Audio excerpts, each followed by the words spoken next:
শুভ সন্ধ্যা বন্ধুরা। আজকে সন্ধ্যাবেলায় টিফিনে হলো মেথির পরোটা। আমি ডোবো তলেই ভেজে নিয়েছি লুচির মতো করে, আর সঙ্গে নতুন আলু দিয়ে মাংস, চিকেন কষা। এদিকে আমি দেখো পরোটাগুলো ভেজে নিচ্ছি ডোবো তেলে, আর এদিকে চিকেনের জন্য সব মশলাগুলো রেডি করছি। হলুদ গুঁড়ো, জিরের গুঁড়ো, লঙ্কা গুঁড়ো, আদা রসুন পেস্টের ওপরে আমি দিয়ে দিয়েছি ছাকা তেলে। এবার লবণ দিয়ে দিলাম, দিয়ে মশলাটা কড়াইয়ে সর্ষের তেল দিয়ে দিয়েছি। এদিকে দেখো পরোটাগুলো দেখাচ্ছি, জিরে ফোড়ন দিলাম, আর গরম জল আগে করা ছিল ওই জলটা দিয়ে আদা রসুন পেস্ট, লঙ্কার গুঁড়ো দিয়ে কড়াই ভালো করে কষিয়ে নিচ্ছি। এবার চিকেনটা দিয়ে দেবো। ধুয়ে রেখেছিলাম আগে থেকে চিকেনটা, আজকে আর আগে থেকে ম্যারিনেট করে রাখিনি, লবণও দিইনি, হলুদও দিইনি, কিছু না, একেবারে সব।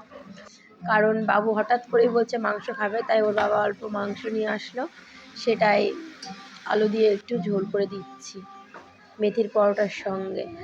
এবার আমি দিয়ে দিচ্ছি টমেটোগুলো। এখানে 3টে টমেটো কাটা আছে, আমি টমেটো 3টে দিয়ে দিলাম। আমি ভালো করে কষিয়ে নেব। টমেটোগুলো ভালো করে আমি একদম গলে যাবে এতটা পরিমাণে কষাবো। এখনও আমি জল দেব না, ভালো করে কষিয়ে কষিয়ে লাস্টে আমি জল দেব।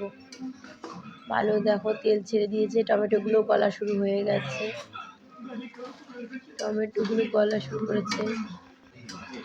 কষা কষা চিকেন খেতে ভালোই লাগে। এবার আমি নতুন আলু বাজার থেকে আনা, এগুলো আমি হাতে হালকা করে মুঠ করে ফাটিয়ে নিচ্ছি, যাতে এর ভেতরে ঝোলটা ঢোকে আর খেতেও ভালো লাগবে। আমি হালকা করে ফাটিয়ে নিচ্ছি, কয়েকটা ফাটিয়ে দিচ্ছি যেগুলো একটু বড় সাইজের। আর আলুগুলো আমি আগেই প্রেসারে 3টে সিটি দিয়ে নিয়েছিলাম। তো এবার আমি আলুগুলোকে চিকেনের মধ্যে দিয়ে দেব, দিয়ে এটা আমি আরও কিছুক্ষণ ভালো করে কষাবো। কষানোর পরে দেখো কড়াইয়ের থেকেও আমি 2-3টে তুলে তুলে ফাটিয়ে দিচ্ছি, যেগুলো আমি হয়তো ফাটানো হয়নি সেগুলো আমি ফাটিয়ে দিচ্ছি কড়াই থেকে, গরম একদম কড়াই। এবার আমি ভালো করে কষিয়ে এর মধ্যে যে গরম জলটা করা ছিল সেটাই আমি অ্যাড করে দেব, দিয়ে কিছুক্ষণ টকবক করে ফুটবে। কষানো হয়ে গেছে, এবার আমি এর মধ্যে জল দেব, আর একটু কষিয়ে নিয়ে আমি এর মধ্যে জল দেব ভালো করে। তো তোমরা যারা যারা এরকম রেসিপি দেখতে চাও অবশ্যই কমেন্ট করো। এবার আমি জল দিয়ে দিচ্ছি,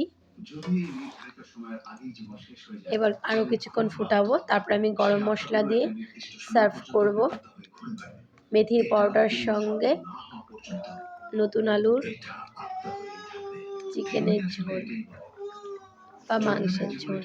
গরম মশলাটা দিয়ে দিলাম, এবার কিছুক্ষণ হবে, এবার আমি নামিয়ে নেব। কেমন হয়েছে অবশ্যই বলো কমেন্ট করে। এটা আমি বাবুর জন্য বেড়ে নিচ্ছি, যেহেতু বাবু খাবে বলে বায়না করছিল, বাবুর জন্য বেড়ে নিলাম। সঙ্গে একটা রসগোল্লা দিয়ে দিচ্ছি, মা আর বাবু খাবে। তো কেমন হয়েছে অবশ্যই কমেন্ট করে বলো।